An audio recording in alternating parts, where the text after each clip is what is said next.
So I found this really good buy on a toy today at the dollar store. It's a Kong knockoff that cost $5 instead of like $15, which is what Kongs usually cost. Great deal, except that it only had a hole in one end.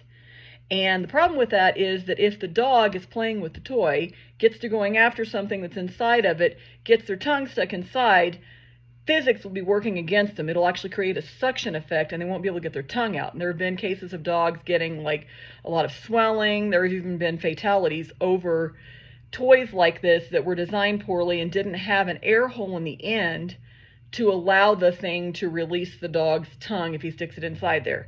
So there's an easy fix for it. Here's what you do. Get about a 1/4 inch drill bit, put it in your drill, and just drill you a hole in the bottom. I'm going to actually make that a little bigger.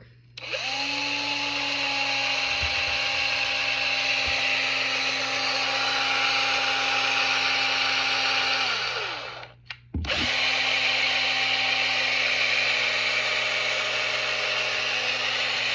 kind of leaning against the sides of the hole.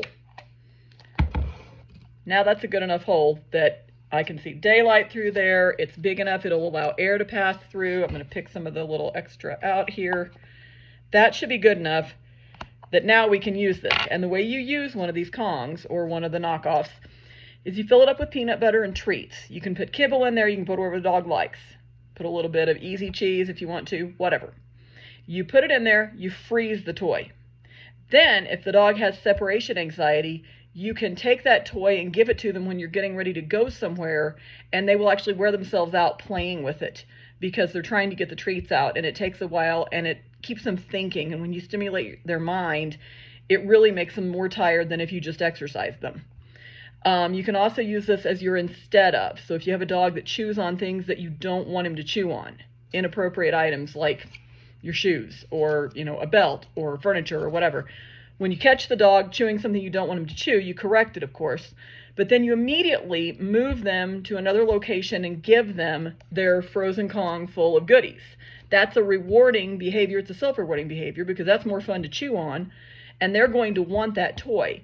So you encourage them to play with that. Anytime you think they're likely to be tempted to chew on something you don't want them to mess with, head them off at the pass. Give them the toy before they have a chance to start doing something you don't like. And then they will eventually learn, oh, when I chew on this, it's fun and it tastes good and there's something yummy inside it and I'm not going to get in trouble. And if I chew on this other thing that doesn't taste as good anyway, I'm going to get busted. So that's a good way to use these.